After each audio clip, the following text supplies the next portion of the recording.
현장을 뛰는 기자, 사건의 핵심을 짚어내는 변호사와 함께 우리 사회를 속속들이 파헤치고 프로파일링하는 시간이죠. 사회 프로파일링. 오늘은 김준우 변호사, 김완 한겨레신문 기자 두 분과 함께합니다. 어서 오세요. 안녕하세요. 안녕하세요. 네, 지금 사회 프로파일링 유튜브로 생중계되고 있습니다. 여러분의 소중한 댓글도 저희가 실시간으로 다 확인을 하고 있으니까요. 저희 모습을 보고 싶으신 분들, 또 댓글로 참여하시고 싶으신 분들은요, 유튜브에서 표창원의 뉴스아이킥을 검색해서 들어와 주시면 감사하겠습니다. 첫 번째 주제, 장관 후보자들입니다. 박순애 교육부 장관 후보자, 그리고 김승희 보건복지부 장관 후보자 인사청문회 아직 열리지 않고 있는데요. 네. 두 후보자를 둘러싸고 의혹들이 쏟아져 나오고 있습니다. 네. 김한 기자, 먼저 박순애 후보자 의혹들 좀 짚어주시죠. 네, 지금 뭐 전국이 워낙에 선거도 이제 끝난 지 얼마 안 됐고 해서 좀 이렇게 관심들이 시들한데 예. 이 두 후보자 모두 만만치 않은 의혹들과 지금 마주하고 있습니다. 네. 일단 박순애 후보자 같은 경우에는 음주운전 의혹이 있는데 네. 저도 뭐 음주운전을 했던 관료들이나 이제 장관 후보자들 많이 봤는데 네. 이렇게 수치가 높은 사람 처음 봤습니다. 저도 이 수치는 이건 네. 0.251%인데요. 기록적인데요. 예. 그러니까 이게 보통 지금 0.08이면 면허가 취소되거든요. 그렇습니다. 그러니까 3배가 넘는 면허 취소에, 그러니까 지금 기준으로는 그렇죠. 당시에는 아마 0.1%였을 텐데, 근데 이제 당시 250만 원 벌금형을 받았어요. 근데 이제 박 후보 측은 뭐 이 부분에 대해서는 반성하고 있다, 인사청문회에서 밝히겠다 이런 입장인데, 네. 이렇게 술을 많이 먹고 운전을 했던 게 2000년 이후인데 네. 상황들이 있고, 그다음에 이제 논문을 죄송합니다, 중복 게재했다는 의혹이 있습니다. 그러니까 한 예? 편의 논문을 여러 학술지에 이제 중복 게재하는 방식으로 연구 성과를 부풀렸다는 의혹인데, 이거는 이제 2000년, 2002년 뭐 이렇습니다. 그러니까 이게 지금이랑은 학술지 게재 기준이 조금 달랐을 때이긴 한데, 네. 기본적으로 이제 연구자로서의 어떤 윤리 의식 이런 부분들에는 문제가 있는 게 아니냐, 뭐 이런 이제 비판이 제기되고 있습니다. 네. 우선 이 음주운전 부분이요. 김준우 변호사. 네. 그 음주한 수치 자체도 엄청나게 참 높지만 네. 그 결과도 이 벌금 250만 원 그대로 받은 것이 아니라 선고 유예를 받았지 않습니까? 네, 그렇습니다. 대단히 이례적이다 이런 지적들이 많은데 어떤가요? 실제로? 이럴 때는 이제 제 변호사로서 제가 무능한가라는 고민을 하게 되는 거고. 이런 결과 못 쉽지 얻어내셨습니까? 않죠. 네. 음주운전 사건은 제가 사실은 그 비슷한 중요한 사건에서 기소유예나 이제 그러니까 그런 거죠. 운전 면허가 취소됐을 경우에 생계의 위협이 엄청나게 되는 영업직이라든가 네네. 예를 들면 아니면 이제 이런 특정한 것 때문에 뭐 직장에서의 직이 날아간다든가 요럴 때 약간 사정 판결을 할 가능성을 배제할 수는 없습니다. 예, 네. 그래서 그때 이제 있던 자리에서 어떤 문제였는지는 좀 들여다 봐야 될 것 같은데요. 예. 어쨌든 판단은 법원이 한 거니까 네. 이걸 가지고 박순애 후보자를 뭐 비난할 수는 없지 않겠습니까? 물론 이제 좋은 변호사를 샀겠지만 네, 그런 거는 있을 것 같고, 예. 또 표절 의혹 같은 경우도 사실 그렇습니다. 지금 그 교육부에서도 밝히고 있는 그 연구윤리 지침이 제정된 게 2007년이고 네. 90년대 후반, 2000년대 초반에는 저도 이제 그때 2000년대 초반에 일반 대학원을 다니고 있을 때 네. 교수님 논문 특정 교수님 논문을 찾는데 이거랑 같은 건데. 네.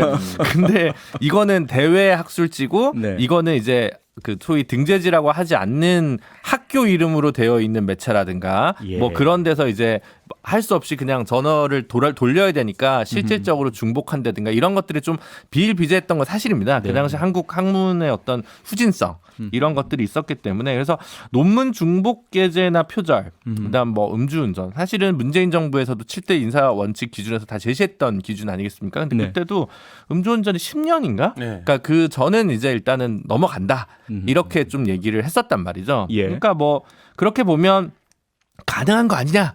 이렇게 얘기할 수도 있는데 아하. 두 가지 문제가 있는 것 같아요. 국민의힘이나 혹은 새 정부에서는 우리는 문재인 정부보다 더 강화된 인사 기준을 적용할 것이다 라고 천명했으면 그럼 네. 강화된 기준이 뭐냐 라고 얘기하는 것에 대한 설명이 있어야 될 것 같고요. 그다음에 다른 자리도 아니고 교육부의 수장인데 뭐 기사도 났지만 이런 기록이 있으면 잘리진 않아도 교장 선생님도 못 돼요. 뭐 이런 식의 어떤 교육 일선에서의 반발이 있을 수 있는데, 그러면 그렇다면서요. 행정을 힘있게 끌어갈 수 있는 리더십을 창출할 수 있겠느냐, 이런 질문들이 있고, 그렇다면 그리고 또 나아가서는 그렇다면 인사검증은 제대로 한 것이냐, 아하. 이런 부실 검증한 것은 아니냐, 이런 부분들이 좀 짚어져야겠죠. 네.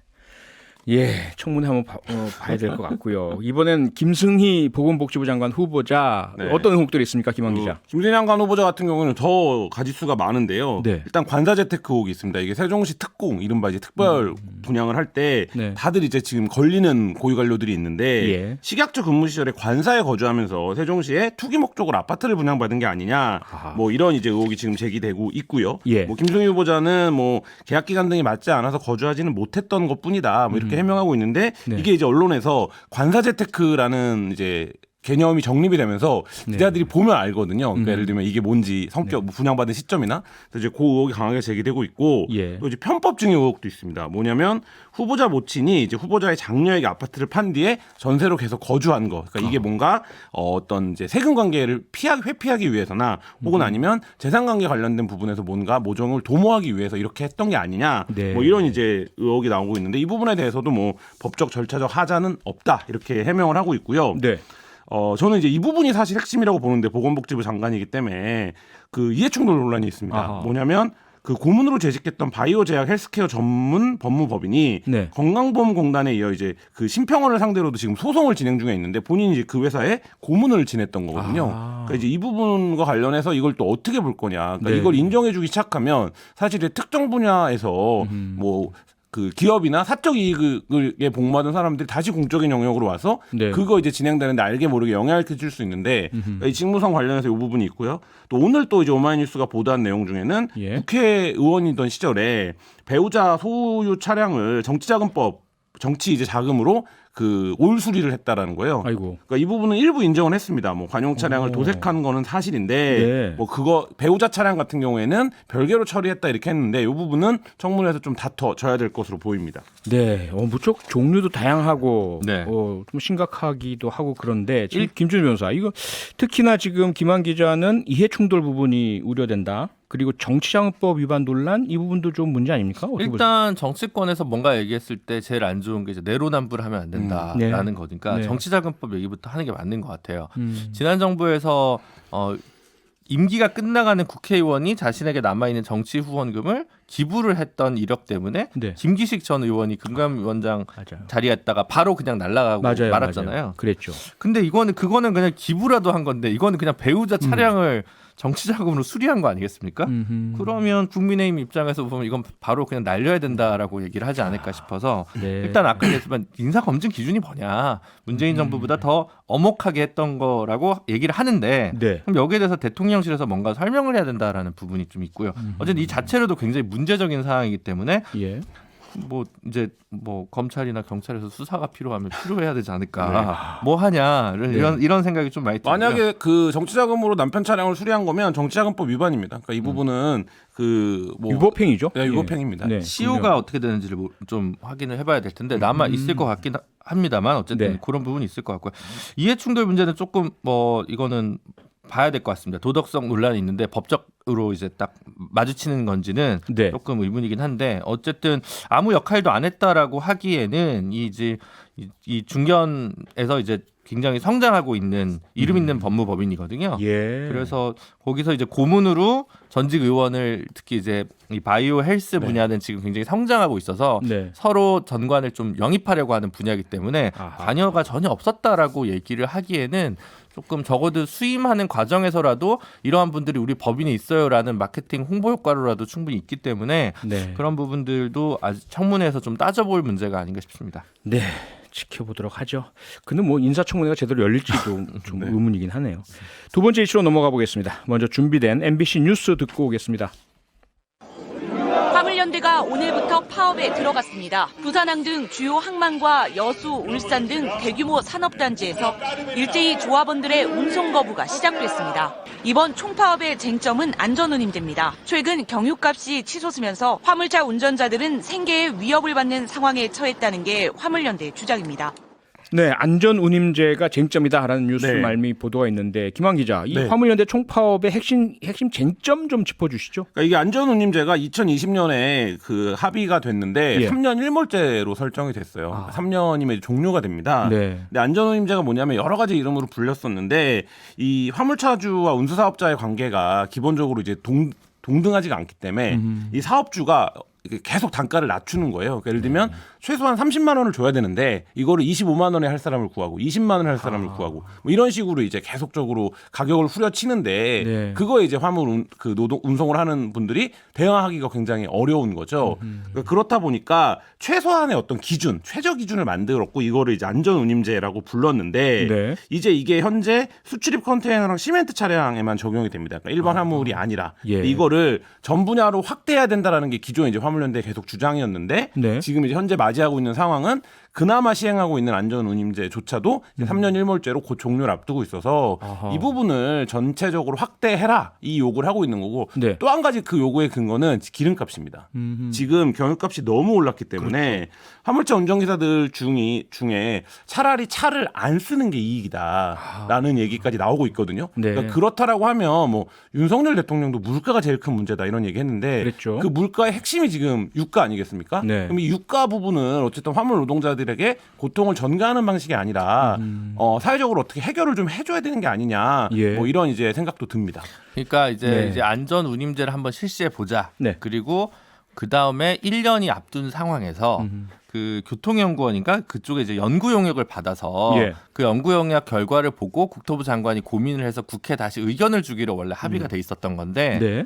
그 와중에 또 이제 민주당의 조호섭 의원 같은 경우는 이제 일몰제 규정을 폐지해서 네. 이 안전운임제를 계속해서 유지하는 법안이 또 이제 국회에 상정된 상황입니다. 예. 근데 이제 교통연구원에서가 그 연구 용역은 아마 안전운임제가 가지는 의미가 있다는 쪽으로 방향이 나온 것 같은데 이제 정부가 바뀌다 보니까 네. 국토부 교통부에서는 이제 원점에서 다시 고민하자 뭐 이런 쪽에 좀 취지인 것 같아요. 지금 저 얘기를 좀 들어보면. 그러니까 정부가 바뀌고 입장이 바뀌었다는 의미는 화물연대 측의 주장 혹은 안전운임제의 필요성보다도 화주 측의 비용 상승을 우려하는 목소리가 더 커졌다 이렇게 이해가 되나요? 네, 근데 이게 지금 뭐냐면 그 다른 분야, 그러니까 지금 이 안전운임제가 그동안 시행됐던 거는 두 개 분야거든요. 그 네. 콘크리트랑 컨테이너 두 분야입니다. 네네. 그러면 뭐 이게 적합한 표현인가요? 예를 들어 정유사에서 하는 탱크로리 네. 이런 데는 이제 적용을 안 해요. 근데 이게 계속 지금 분야별로 다 협상이 다 들어가고 있는 이유가 뭐냐면 기름값이 계속 올라가니까 얼마를 주기로 했는데 그대로 있으면 이게 손해를 보거든요. 네. 원래 했던 것보다. 그러면 계속 그거 연동돼서 계속 싸워야 되는 거예요. 그러니까 이 안전운임제는 이 기름값은 자동으로 얼마를 연동하고 거기에 얹어서 생활임금 정도를 붙일 수 있도록 이렇게 정해놓는 거거든요. 그러면 굳이 기름값이 올랐는데 떨어졌을 때는 떨어진 걸 주면 되고 올라갔으면 올라간 걸 주면 되고 네. 대신에 그리고 무리하게 안 하기 위해서 과적을 줄일 수 있고 이래서 안전이라는 표현이 또 들어가는 거거든요. 그래서 이게 합리적으로 하자는 건데 예. 이거를 갖다가 뭐 분야별로 좀 다를 수는 있겠습니다만 이거를 잘 시행하고 있는데 게다가 이게 3년짜리여서 네. 막판 될수록 자꾸 안 지켰다는 거예요.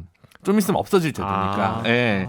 그런 부분들도 있어서 예. 저는 이번 건 같은 경우는 뭐 무조건 임금을 뭐 운임을 뭐 인상해 달라는 게 아니라 한번 시범적으로 해봐서 괜찮게 작동할 수 있는 가능성 있는 제도를 계속 살려보자는 거여서 네. 좀 국회가 이 부분은 좀 빨리 화답했으면 좋겠고 민주당도 아마 4월인가 박홍근 원내대표가 이 부분 관련해서 긍정적으로 추진하겠다라고 했던 것 같아서 네. 아마 이번 정기국회에서 이 부분 한번 좀 의미 있게 다뤄지지 않을까 싶습니다. 네. 우선 뭐 국회는 그렇다 치고 시간이 급한 게 화물연대 총파업이 눈앞에 있고요. 네. 아무리 타당한 이유라 하더라도 우리 국민들 파업하고 이런 거 별로 안 좋아하시는 분위기들도 있고 그런데 그 부분에서 이 사건에 대해서 어떤 정책적 협의나 이런 거에 진지하게 정부가 공을 들이기보다는 네. 이 문제를 말하자면 노동조합에 대한 어떤 그러니까 말하자면 인식을 만드는 그러니까 새 정부의 인식을 만드는 계기로 오히려 또 그러니까 좀 강경 대응의 입장을 천명하는 게 이런 게 아니냐라는 우려가 또 들거든요. 그러니까 예를 소위 들면 말해서 불법 파업 원천 봉쇄 이런 방향으로 나갈 우려가 있다는 거죠. 지금 뭐 어떤 불법 행위가 있거나 이러지 않은데도 불구하고 네, 네. 불법 파업하면 엄단하겠다 이 엄포만 지금 앞서고 있는데 그게 아니라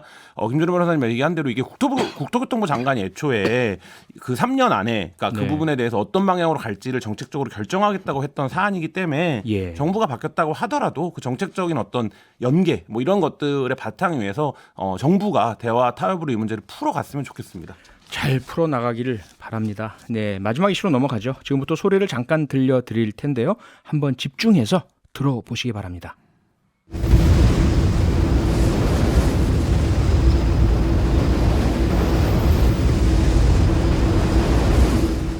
이 무슨 소린가 하실 텐데요. 자동차 소리 같기도 하고 아닌 것 같기도 하고 네. 기계 돌아간 소리 같기도 하고 이 무슨 소리입니까? 이게 풍력 발전기가 돌아가는 소리입니다. 왜 산이나 이런 데 가보시면 큰 네네. 바람개비처럼 생긴 이제 풍력 발전기들 보신 적 있을 텐데요. 네. 이게 굉장히 많아졌습니다. 그러니까 이게 영광군에서 지금 소송을 내서 이제 그 법적 결과물이 나왔는데 아하. 2017년도에 영광군에 전남 영광군에 풍력 발전기 35기가 건설됐고 2019년 1월부터 상업 운전이 시작이 됐습니다. 네. 굉장히 많은 소음 민원이 있었습니다. 근데 지금 소리 들어보시면 알겠지만 이게 굉장히 날카롭고 쨍한 소음은 아니에요. 예. 근데 이게 이제 저주파 소음, 그러니까 계속적으로 저렇게 이제 낮은 소리에 웅장한 것 같은 소리가 계속 울리는 이제 부분인데 우웅하는 그런 그렇죠. 느낌이네요. 네. 예. 이 부분에 대해서 환경부 중앙환경분쟁조정위원회가 사업자 측에게 지역 주민들에게 1억 3,800만 원을 배상하라 이런 이제 결정을 내렸는데 네. 이 저주파 소음은 100Hz 이하의 소음을 의미합니다. 아까 말씀드린 것처럼 저음에 굉장히 웅장한 뭐 이런 소리라고 볼 수 있을 텐데 네. 이 저주파 소음에 대한 이제 손해배상이 결정된 것은 이번이 처음입니다. 아하.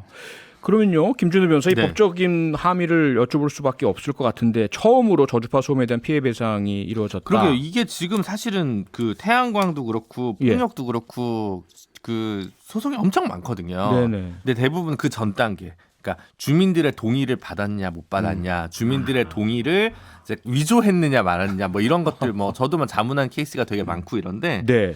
이게 쟁점이 많이 됩니다. 특히 풍력은 이제 소문이 많이 나서 주민들이 굉장히 반대를 많이 하면 선거가 가까워질수록 군 단위의 지자체에서는 잘 허가를 또 안 내주려고 하는 것들이 좀 많이 있습니다. 그래서 네. 풍력 하시는 분들도 땅을 찾아도 이 주민 민원 해결 때문에 굉장히 사업적으로 어려움을 겪고 있다. 뭐 다 일장일단이 있겠습니다만 네. 그동안은 지자체별로 그 규제가 조금 다른 부분들이 있었는데 이게 지금 환경부에서는 앞으로는 1.5km 이내에는 민가가 없는 쪽으로 아마 정리를 한 것으로 알고 있는데 그 전에는 이제 좀 제각각이어서 몇백 미터 거리여도 이게 다 되는 경우들이 있어가지고 이렇게 피해를 보는 분들이 있어서 이런 문제가 생긴 것 같고요. 네. 풍력이 가야 될 길은 맞는데 또 분쟁이나 민원이나 뭐 또 생태적으로도 되게 여러 가지 문제들이 있어서 우리 사회는 전 지구적으로도 참 하여튼 고민을 많이 해봐야 될 의제인 것 같습니다. 네. 뭐 화물연대 파업이나 풍력 발전소나 다 사람을 위해 사람이 안전하도록 하는 거니까 잘 됐으면 좋겠고요. 사회 프로파일링 여기까지 하겠습니다. 김환 기자, 김준우 변호사 두 분 수고하셨습니다. 감사합니다. 평일 저녁 6시 5분에 여러분을 찾아갑니다. MBC 라디오 교창원의 뉴스 하이킥.